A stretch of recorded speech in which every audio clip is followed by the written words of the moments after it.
Hi all, ಎಲ್ಲರೂ ಹೇಗಿದ್ದೀರಾ? ಎಲ್ಲರೂ ಚೆನ್ನಾಗಿದ್ದೀರಾ ಅಂತ ಭಾವಿಸ್ತೀನಿ. ನಾನು ಕೂಡ ತುಂಬ ಚೆನ್ನಾಗಿದ್ದೀನಿ. ಎಲ್ಲರಿಗೂ ಕನಸು ಕುಕಿಂಗ್ ಯೂಟ್ಯೂಬ್ ಚಾನಲ್ಗೆ ಸ್ವಾಗತ. ಇವತ್ತಿನ ರೆಸಿಪಿ ಬಂದು ಮಸಾಲ ಉಪ್ಪಿಟ್ಟು. ಒಂದೇ ರೀತಿ ಉಪ್ಪಿಟ್ಟನ್ನ ತಿಂದು ತಿಂದು ಬೇಜಾರಾಗಿದ್ದರೆ ಒಮ್ಮೆ ಈ ರೀತಿ ಟ್ರೈ ಮಾಡಿ ನೋಡಿ. ಈ ರೀತಿ ಮಾಡಿದ್ರೆ ತಿಂದೇ ಇರೋರು ಕೂಡ ಇಷ್ಟಪಟ್ಟು ತಿಂತಾರೆ. ಹಾಗಾದರೆ ಹೇಗೆ ಮಾಡೋದು ಅಂತ ನೋಡೋಣ ಬನ್ನಿ. ನಾನಿಲ್ಲಿ ಒಂದು ಕಡಾಯಿಗೆ 1 ಗ್ಲಾಸ್ ಅಷ್ಟು ಬನ್ಸಿ ರವೆನ ತೊಗೊಂಡಿದ್ದೀನಿ. 1 ಗ್ಲಾಸ್ ರವೆಯಿಂದ 4 ಜನ ಆರಾಮಾಗಿ ಊಟ ಮಾಡ್ಬೋದು. ನಂತರ ಇದಕ್ಕೆ 1 ಸ್ಪೂನ್ ಅಷ್ಟು ತುಪ್ಪನ ಸೇರಿಸ್ಕೊತಾ ಇದ್ದೀನಿ. ತುಪ್ಪ ಇಲ್ಲ ಅಂತಂದರೆ ನೀವು ಎಣ್ಣೆನಾದರೂ ಸೇರಿಸ್ಕೊಳ್ಳಿ. ಇದನ್ನು ಲೋ ಫ್ಲೇಮಲ್ಲಿ ಒಂದು 5ರಿಂದ 10 ನಿಮಿಷ ಇದನ್ನ ಫ್ರೈ ಮಾಡ್ಕೊಳ್ಳೋಣ. ರವೆ ಉದ್ರುದ್ರಾಗಿ ಆಗಬೇಕು, ಅಲ್ಲಿವರೆಗೂ ಇದನ್ನ ನೀಟಾಗಿ ಫ್ರೈ ಮಾಡ್ಕೋಬೇಕು. ಅದು ಕಲರ್ ಚೇಂಜ್ ಆಗುತ್ತೆ, ಅಲ್ಲಿವರೆಗೂ ನೀಟಾಗಿ ಫ್ರೈ ಮಾಡ್ಕೊಳ್ಳಿ. ನೋಡಿ, ಈಗ ಕಲರ್ ಚೇಂಜ್ ಆಗಿದೆ. ಇದನ್ನು ಒಂದು ಪಾತ್ರೆಗೆ ಟ್ರಾನ್ಸ್ಫರ್ ಮಾಡ್ಕೋತೀನಿ. ನಂತರ ಅದೇ ಪಾತ್ರೆಗೆ ಒಂದು 4 ಟೇಬಲ್ ಸ್ಪೂನ್ ಅಷ್ಟು ಎಣ್ಣೆನ ಹಾಕ್ತೀನಿ. ಎಣ್ಣೆ ಕಾದ ನಂತರ ಇದಕ್ಕೆ 1 ಟೇಬಲ್ ಸ್ಪೂನ್ ಅಷ್ಟು ಕಡಲೆಬೇಳೆನ ಹಾಕ್ತೀನಿ. ಕಡಲೆಬೇಳೆನ ಒಂದು 10ರಿಂದ 20 ಸೆಕೆಂಡು ಫ್ರೈ ಮಾಡ್ಕೊಳ್ಳೋಣ. ನಂತರ ಇದಕ್ಕೆ ಒಂದು ಅರ್ಧ ಟೀ ಸ್ಪೂನ್ ಅಷ್ಟು ಸಾಸಿವೆನ ಸೇರಿಸ್ಕೋತೀನಿ. ಒಂದು ಸ್ವಲ್ಪ ಜೀರಿಗೆ ಸೇರಿಸ್ಕೊಳ್ಳೋಣ. ಇದನ್ನು ಒಂದು 5ರಿಂದ 10 ಸೆಕೆಂಡ್ ಫ್ರೈ ಮಾಡ್ಕೊಳ್ಳೋಣ. ನಂತರ ಇದಕ್ಕೆ ಒಂದು 10 ಗೋಡಂಬಿನ ಸೇರಿಸ್ಕೊತೀನಿ. ನಿಮಗೆ ಇಷ್ಟ ಇದ್ದರೆ ಗೋಡಂಬಿ ಸೇರಿಸ್ಕೊಳ್ಳಿ, ಇಷ್ಟ ಇಲ್ಲದವರು ಆಪ್ಷನಲ್ಲಿದ್ದು. ಬಟ್ ಹೋಟೆಲಲ್ಲೆಲ್ಲ ಗೋಡಂಬಿ ಹಾಕ್ಬಿಟ್ಟು ಮಾಡ್ತಾರೆ, ತುಂಬ ಚೆನ್ನಾಗಿರುತ್ತೆ. ಅದಕ್ಕೋಸ್ಕರ ಗೋಡಂಬಿ ಸೇರಿಸ್ತಾ ಇದ್ದೀನಿ. ಇದು ಸ್ವಲ್ಪ ಕಲರ್ ಚೇಂಜ್ ಆಗೋವರೆಗೂ ಫ್ರೈ ಮಾಡ್ಕೊಳ್ಳೋಣ. ನೋಡಿ, ಗೋಡಂಬಿ ಕಲರ್ ಚೇಂಜ್ ಆಗಿದೆ ಮತ್ತು ಕಡಲೆಬೇಳೆನೂ ಅಷ್ಟೇ ಕಲರ್ ಚೇಂಜ್ ಆಗಿದೆ. ನಂತರ ಇದಕ್ಕೆ ಒಂದು 5ರಿಂದ 6 ಹಸಿಮೆಣ್ಸಿನ್ಕಾಯಿನ ಸಣ್ಣದಾಗಿ ಕಟ್ ಮಾಡ್ಕೊಂಡು ಸೇರಿಸ್ಕೊತಾ ಇದ್ದೀನಿ. ನಂತರ ಒಂದು ಅರ್ಧ ಟೀ ಸ್ಪೂನ್ ಅಷ್ಟು ಶುಂಠಿ ಬೆಳ್ಳುಳ್ಳಿ ಪೇಸ್ಟ್ನ ಸೇರಿಸ್ಕೊತಾ ಇದ್ದೀನಿ. ಮಸಾಲೆ ಉಪ್ಪಿಟ್ಟು ಮಾಡ್ತಿರೋದ್ರಿಂದ ಸ್ವಲ್ಪ ಡಿಫ್ರೆಂಟಾಗಿರಲಿ ಅಂತ ಶುಂಠಿ ಬೆಳ್ಳುಳ್ಳಿ ಪೇಸ್ಟ್ನ ಸೇರಿಸ್ಕೊತಾ ಇದ್ದೀನಿ. ತುಂಬ ಚೆನ್ನಾಗಿರುತ್ತೆ, ಒಂದ್ಸಲ ಟ್ರೈ ಮಾಡಿ. ನಂತರ ಒಂದು 3 ಈರುಳ್ಳಿನ ಸ್ಲೈಸಾಗಿ ಕಟ್ ಮಾಡ್ಕೊಂಡು ಸೇರಿಸ್ಕೊತಾ ಇದ್ದೀನಿ.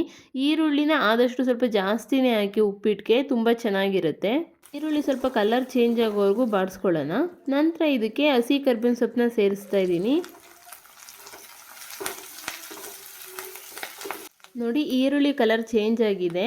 ನಂತರ ಇದಕ್ಕೆ ಕಟ್ ಮಾಡ್ಕೊಂಡಿರೋಂಥ ತರಕಾರಿನ ಸೇರಿಸ್ಕೊಳ್ಳೋಣ. ನಾನಿಲ್ಲಿ 1 ಕ್ಯಾರೆಟು, ಒಂದು 5ರಿಂದ 6 ಬೀನ್ಸ್ನ ತೊಗೊಂಡಿದ್ದೀನಿ. ನಿಮಗೆ ಯಾವ ತರಕಾರಿ ಇಷ್ಟ ಆ ತರಕಾರಿನ ಕಟ್ ಮಾಡ್ಕೊಂಡು ಸೇರಿಸ್ಕೊಳ್ಳಿ. ಆದಷ್ಟು ಸಣ್ಣದಾಗೆ ಕಟ್ ಮಾಡ್ಕೊಂಡು ಸೇರಿಸ್ಕೊಳ್ಳಿ, ತಿನ್ನೋದಕ್ಕೆ ತುಂಬ ಚೆನ್ನಾಗಿರುತ್ತೆ ಮತ್ತು ಮಕ್ಕಳು ಕೂಡ ತುಂಬ ಇಷ್ಟಪಡ್ತಾರೆ.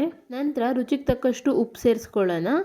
ಈಗಲೇ ಉಪ್ಪು ಹಾಕೋದ್ರಿಂದ ತರಕಾರಿಗೆಲ್ಲ ಉಪ್ಪು ಚೆನ್ನಾಗಿ ಹಿಡಿಯುತ್ತೆ ಮತ್ತು ತರಕಾರಿನೂ ಸ್ವಲ್ಪ ಬೇಗನೆ ಬೇಯುತ್ತೆ. ಯಾರಾದರೂ ಹೊಸ್ದಾಗಿ ನನ್ನ ಚಾನಲ್ನ ನೋಡ್ತಾ ಇದ್ದರೆ ಪ್ಲೀಸ್ ಸಬ್ಸ್ಕ್ರೈಬ್ ಮಾಡಿ.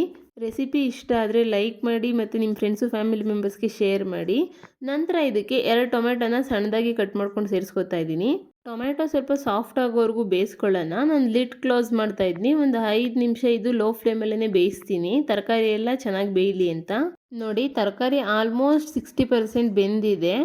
ನಂತರ ಇದಕ್ಕೆ ಈಗ ಮಸಾಲ ಪದಾರ್ಥ ಸೇರಿಸ್ಕೊಳ್ಳೋಣ. ನಾನೊಂದು ಅರ್ಧ ಸ್ಪೂನ್ ಅಷ್ಟು ಗರಂ ಮಸಾಲ ಸೇರಿಸ್ಕೊತಾ ಇದ್ದೀನಿ. ಒಂದು ಅರ್ಧ ಸ್ಪೂನ್ ಅಷ್ಟು ಚಿಕನ್ ಮಸಾಲ ಸೇರಿಸ್ಕೊತಾ ಇದ್ದೀನಿ.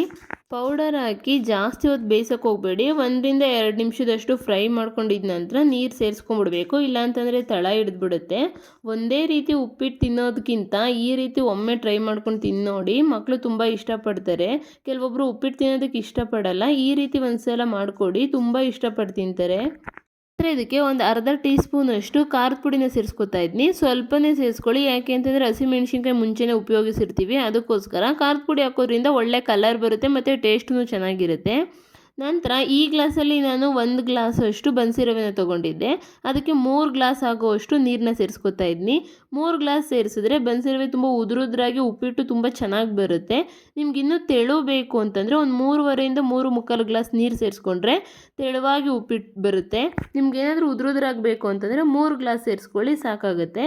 ನಂತರ ರುಚಿಗೆ ತಕ್ಕಷ್ಟು ಉಪ್ಪು ಹಾಕ್ಕೊಳ್ಳೋಣ. ಮುಂಚೆ ಸ್ವಲ್ಪ ಉಪ್ಪು ಹಾಕಿದ್ದೆ, ಅದರಿಂದ ಇವಾಗ ನೋಡ್ಕೊಂಡು ಹಾಕೋತೀನಿ. ಇದು ಕುದಿ ಬರೋದಕ್ಕೆ ಬಿಡೋಣ. ಇದು ಒಂದು 5 ನಿಮಿಷ ಬೇಯಿಸ್ಕೊಂಡ್ರೆ ಸಾಕು. ನಂತರ ರವೆನ ಸೇರಿಸ್ಕೋಬೋದು.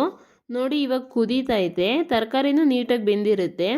ಈ ಟೈಮಲ್ಲಿ ನೀವು ಉಪ್ಪು ಖಾರ ಎಲ್ಲ ಕರೆಕ್ಟಾಗಿದೆಯಾ ಅಂತ ನೋಡ್ಕೋಬೋದು. ಉಪ್ಪೇನಾದರೂ ಕಡಿಮೆ ಇದ್ದರೆ ಈ ಟೈಮಲ್ಲಿ ಸೇರಿಸ್ಕೋಬೋದು. ಟೇಸ್ಟ್ ನೋಡ್ಕೊಡಿ. ಈಗ ಹೊಸ್ದಾಗಿ ಅಡುಗೆ ಕಲಿಯೋರ್ಗು ಈ ರೆಸಿಪಿ ತುಂಬ ಈಸಿಯಾಗಿ ಮಾಡ್ಕೊಬೋದು. ನಂತರ ಇದಕ್ಕೆ ಒಂದು ಅರ್ಧ ಹೋಳು ನಿಂಬೆಹಣ್ಣನ್ನ ಸೇರಿಸ್ಕೊತಾ ಇದ್ದೀನಿ. ನಿಂಬೆಹಣ್ಣು ಸೇರಿಸೋದ್ರಿಂದ ತುಂಬ ಜ್ಯೂಸಿಯಾಗಿ ಚೆನ್ನಾಗಿ ಬರುತ್ತೆ ಉಪ್ಪಿಟ್ಟು, ಒಂದ್ಸಲ ಟ್ರೈ ಮಾಡಿ.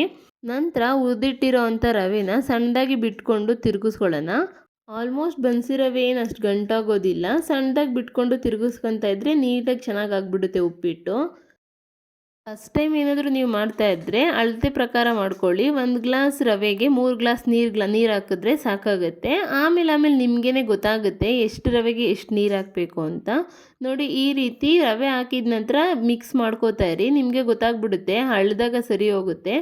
ನೋಡಿ ಈ ಹದಕ್ಕಿದ್ರೆ ಸಾಕು. ಒಂದು 5 ನಿಮಿಷ ಲೋ ಫ್ಲೇಮಲ್ಲಿ ಇಟ್ಬಿಟ್ರೆ ನೀಟಾಗಿ ಹಳದಾಗ ಉದುರುದ್ರಾಗಿ ಉಪ್ಪಿಟ್ಟು ಚೆನ್ನಾಗಾಗುತ್ತೆ. ನಂತರ ಇದಕ್ಕೆ ಕಟ್ ಮಾಡಿರೋಂಥ ಕೊತ್ತಂಬರಿ ಸೊಪ್ಪನ್ನ ಸೇರಿಸ್ಕೊತಾ ಇದ್ದೀನಿ.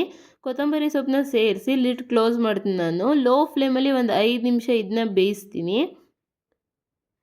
ನೋಡಿ ಯಾವ ರೀತಿ ಉಪ್ಪಿಟ್ಟಾಗಿದೆ ಅಂತ, ಕರೆಕ್ಟಾಗಿ ಆಗಿದೆ. ತುಂಬ ಉದುರುದ್ರಾಗಿ ತುಂಬ ಚೆನ್ನಾಗಾಗಿತ್ತು ಉಪ್ಪಿಟ್ಟು. ಈ ರೀತಿ ಒಮ್ಮೆ ಟ್ರೈ ಮಾಡಿ ನೀವು, ಖಂಡಿತ ತುಂಬ ಟೇಸ್ಟಿಯಾಗಿ ತುಂಬ ಚೆನ್ನಾಗಾಗುತ್ತೆ. ಈ ರೀತಿ ಮಾಡಿದ್ರೆ ಮಕ್ಕಳು ತುಂಬ ಇಷ್ಟಪಟ್ಟು ತಿಂತಾರೆ. ಒಂದ್ಸಲ ಟ್ರೈ ಮಾಡಿ ನೋಡಿ. ಇಷ್ಟೇ, ಮಸಾಲೆ ಉಪ್ಪಿಟ್ಟು ರೆಡಿನೇ ಆಗೋಯ್ತು. ನೋಡಿದ್ರಲ್ವಾ ಎಷ್ಟು ಈಸಿಯಾಗಿ ಸಿಂಪಲ್ಲಾಗಿ ಟೇಸ್ಟಿಯಾಗಿ ಮಸಾಲೆ ಉಪ್ಪಿಟ್ಟನ್ನ ಮಾಡ್ಬೋದು ಅಂತ. ಹಾಗಾದರೆ ಈ ರೆಸಿಪಿ ನಿಮಗೆ ಇಷ್ಟ ಆಗಿದರೆ ಪ್ಲೀಸ್ ಸಬ್ಸ್ಕ್ರೈಬ್ ಮಾಡಿ, ಲೈಕ್ ಮಾಡಿ ಹಾಗೂ ಶೇರ್ ಮಾಡಿ. ರೆಸಿಪಿ ಟ್ರೈ ಮಾಡಿದ ನಂತರ ನನಗೆ ಕಮೆಂಟ್ ಮೂಲಕ ತಿಳಿಸಿ ರೆಸಿಪಿ ಹೇಗಿತ್ತು ಅಂತ. ಮತ್ತಷ್ಟು ಈಸಿ ರೆಸಿಪಿಗಾಗಿ ಕನಸು ಕುಕಿಂಗ್ ಯೂಟ್ಯೂಬ್ ಚಾನಲ್ನ ಸಬ್ಸ್ಕ್ರೈಬ್ ಮಾಡೋದು ಮರಿಬೇಡಿ. Thank you for watching. Thank you all.